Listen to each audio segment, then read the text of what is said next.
Hi, Bob Summers here. I'm the co-creator of the 5-Star Review System, and after generating thousands and thousands of reviews from our customers, we've discovered that there is an enormous difference between people who get tons of reviews and those that get virtually nothing. They're using the same system, but some are amazingly successful and some are not. So what we're going to talk about in this video is how to ask for a review so that your customer responds to your request and they're delighted to do so. If a customer is not happy to respond to your request, they're not going to do it. If they are happy, they'll go the extra mile to do it. So the question we're going to ask and answer today is this: what's the difference between companies that get 1% of their customers to write a review and those that get 80% of their customers to write a review? Well, here's the answer: the 5-Star Review System and the person asking for the review. It makes all the difference in the world who is doing the asking and how they ask. So that's what we're going to show you today. The first thing is you have to ask. If you don't ask for a review, it generates a ton of problems for you that you don't want to have to deal with. So you must ask your customer to write a review. If you don't, here are some of the problems. Number one, it breaks our terms of service. We are very explicit about the fact that you have to ask a customer if it's okay to send them a review request, and they have to tell you yes. Now, that's not just for our benefit, it's for your benefit as well. Because if you don't ask and you just send them a review request in the mail, they're going to see it as spam. And they might have felt good about you and your company prior to getting this, but they're looking at this saying, I didn't ask them to send me this. What is this? I don't understand. You don't want to do it for that reason. The other reason is this: if in the event, let's say you have 1,000 previous customers and you go ahead and use this system out of the terms of service and send it to all 1,000 customers, in the highly unlikely event that 3% of your customers actually do this, you're going to get 30 reviews on the internet in one day, and the search engines are going to look at this and say, wow, this isn't natural. We see this as spam. So if that happens, they're not only going to not trust you, but they're not going to show those reviews. So you don't want that to happen. You must ask first. And if you ask, good things happen. So once you ask, let's look at the other aspects of it. You want to ask at their peak of happiness. You don't want to let this magic moment disappear. There is a huge difference in asking a teenager or the parent of a teenager to write a review on the day they take their braces off compared to asking 2 days later. You want to ask someone to write a review about your painting business when you're walking out of the house and there's still that slight smell of paint than asking a week later. You don't want that magic moment to disappear. Now, you might be in a business where you can't do that. You might be running a funeral parlor, for example. Well, in that case, it's inappropriate to ask during the service, so you're going to want to follow up a week or two later, and in that conversation, ask your customer, how did everything go? Are you happy with the quality of our service? And you want to remind them of your greatness during that time. Now, when they're happy and they tell you everything is great and wonderful, that is the time to ask.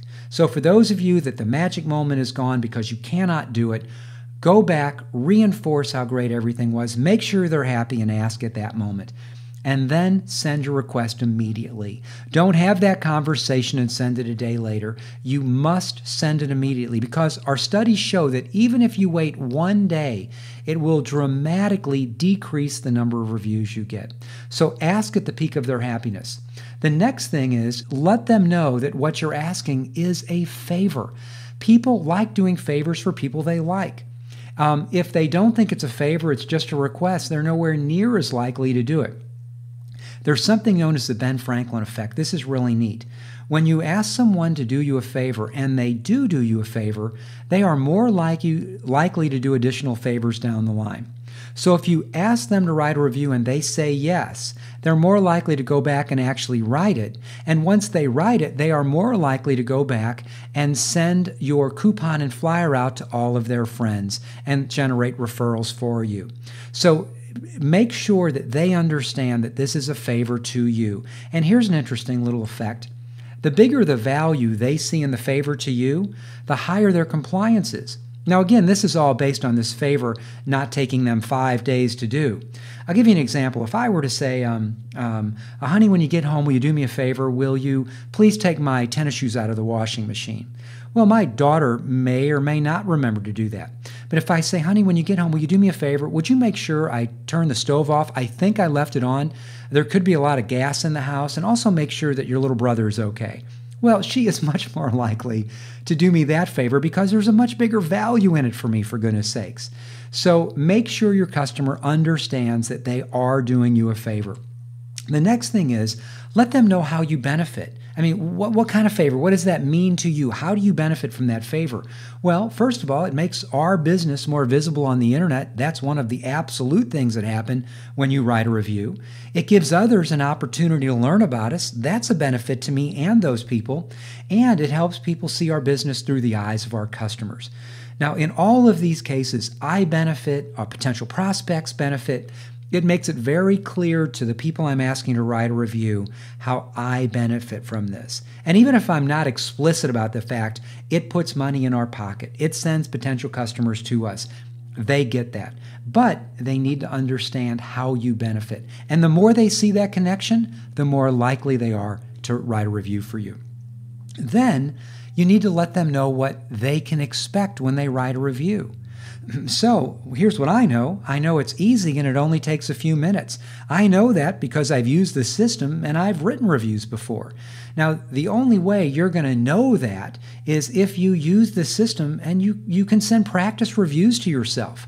So send yourself a practice review request, see what your customer sees, go through the process, and you too will see that this is as simple as it gets. All they have to do is click on a link and write a review. Now, I strongly, strongly, strongly encourage you to review other businesses in your community.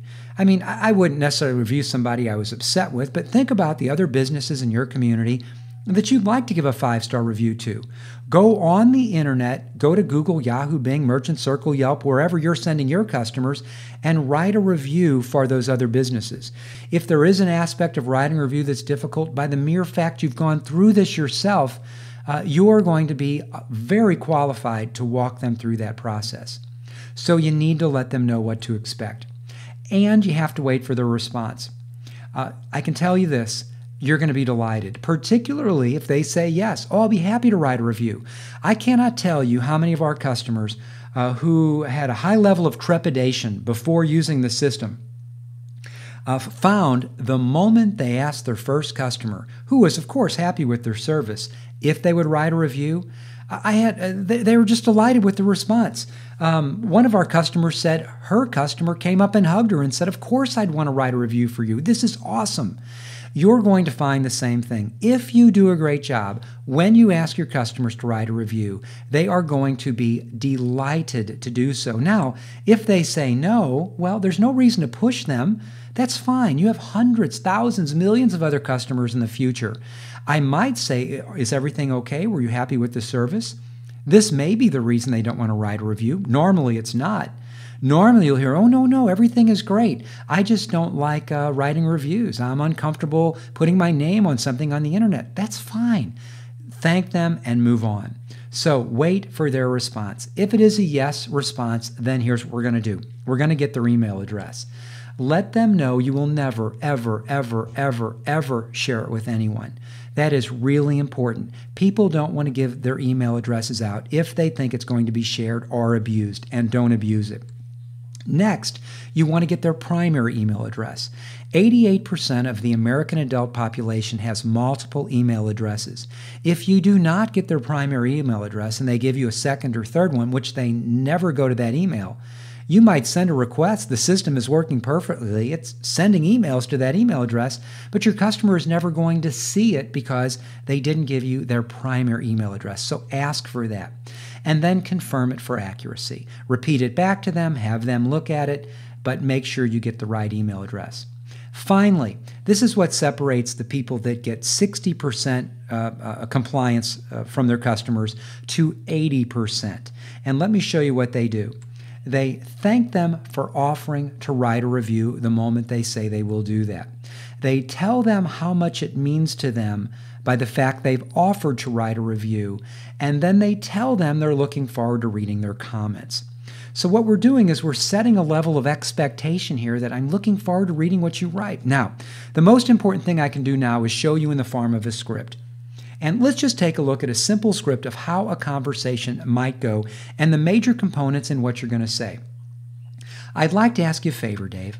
Would you mind taking a few minutes to write a review for me, please? Your comments help others know what to expect when they're looking for a dentist, a pet groomer, a lawyer. Fill in the blank with what you do here. Now, I want you to notice the word favor. I'm asking you a favor, Dave. Can I ask you a favor? Dave wants to do that. It's only going to take a few minutes. What I'm asking is simple, a few minutes. And please is always nice because it's just the right thing to do. And here's the reason why. It helps others know what to expect. So this is step one of the script, and it's easy to do. Now, if Dave says yes, thank you, Dave. I'd like to send you an email with a link to where to review us. Now, notice, and we will never ever share it with anyone. Remember that. Is that okay? What's your primary email address, Dave? Now, let's just break this down. This justifies why I need the email address. I want to send you an email with the link to where to review us. This makes it so easy for you. You're sitting at your computer, boom, you click on a link, you go there. We will never, ever share it with anyone. Is that okay? So I'm going to get their confirmation that this is okay. What is your primary email address, please? Again, important to know. All right, let's move on. Thanks for offering to do this, Dave. It means a lot to me. I'm looking forward to reading your comments. Now look at that. It means a lot to me. This favor I'm asking you is of great value to me, and it means a lot to me. And here's my expectation. I'm looking forward to reading your comments. That's what it's about. That's how this works. Now, when you use the script, and there's all kinds of different examples I'm going to provide on the site for you, use your words, your personality, your style. You don't have to use what I'm filling in here word for word. It wouldn't make sense. Use what makes sense to you. Also, be flexible. If somebody jumps in and says, oh, sure, here's my email. It's my primary email address. Go ahead and send it to me right away, and you're welcome. You don't need to fill it out. Just be flexible. Make sure you get the point across, of course, but this is your customer. This is your personality. It's your style. And lastly, be consistent. This is a huge mistake people make. Ask everybody if they'll write a review. If you have somebody you think is unhappy, ask them to write a review. Because you know how the system works. If they give you a 2 or 3 star rating, it's not going to go to the internet. They're going to have a chance to vent directly to you. And you want them to do that because if you don't ask them, they may very well leave and go straight to the internet because that's the only place they have to vent. Be consistent. Ask everyone. All right. If you do that, I want to show you the results you can expect. And I have the statistics to back this up. We see this with people who are using the system. And here's what they are.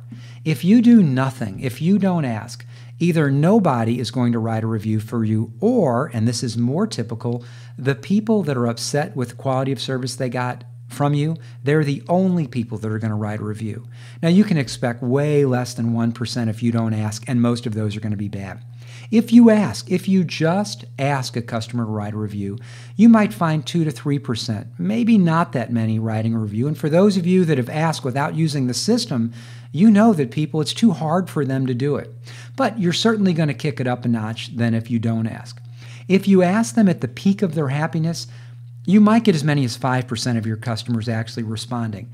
If you ask, and you ask them at the peak of their happiness, and you tell them how you benefit and how much it means to you, you might get 10% of your customers responding. At least these are the numbers we see. Then you need to make it easy. And this is where the 5-star review system comes in. It makes it so easy. They get an email, they click on a link, they're directed directly where to go to leave a review. And if they've never left a review on that site before, there's a little video that shows them what to do before they get there. It could not be easier. And if they choose not to leave a review on one of those sites, they can leave a testimonial in the direct to us. It is easy. If you do all of these things and you're using the system, you can easily see as many as 60% of your customers respond with either feedback, a testimonial, or a review. Now, as again, the difference between 60% and 80%, and I've seen this time and time again, is the person that actually expects that they're going to do it. They ask with confidence, they're pleased, they have a wonderful conversation, and after the customer says, yes, I would be happy to do that, when you say, thank you so much for offering to do that. I cannot tell you how much that means to me. I'm looking forward to reading what you wrote. This is where you jump into the 80%. And I can tell you, I don't care what industry you're in, if you do these things, you can have 80% of your customers writing 5-star reviews on the internet for you. Not 1 stars, not 4s, but 5-star reviews. All right, so ultimately, what are we looking at here? The 5-star review is a tool. That's all it is. If you don't use it, it's not going to work. If you use it inappropriately, it's not going to work. And what is inappropriate? Inappropriate is if you don't ask a customer to write a review. Inappropriate is if you don't tell them how much that means to you. Inappropriate is if you don't get the right email address. Inappropriate is if you don't say to them, thank you so much, I'm looking forward to reading what you write. Those are all things that are inappropriate. I can also tell you that you will see improvement over time. Everybody does. Oftentimes people start out and they ask 10 people and they get nothing, and they're devastated. The system works the same way. It's always going to work. It has to do with how you ask and your confidence in asking. And finally, the long-term benefits of using the system and following this process are awesome. You can get hundreds of 5-star reviews all over the internet. That wouldn't happen otherwise. You're not going to have bad reviews showing up on the internet. That wouldn't happen otherwise. You're going to get people talking about you, sharing coupons and flyers with your friends. The other thing is if they don't write a review, they still get a wonderful email from you that says, hey, if you haven't written a review, don't worry about it. I'm only concerned that you're happy with the quality of our service and to tell you how much I appreciate you. If you don't ask them to write a review, they will never get that wonderful email from you. So here's what I want to wrap it up with. Please use the system, use the tool, use it correctly, learn how to do this, follow the system, and ask using all of the things I just shared with you. Make it a part of who you are and do it every single day. When you do, you're going to see absolutely awesome results. Thank you.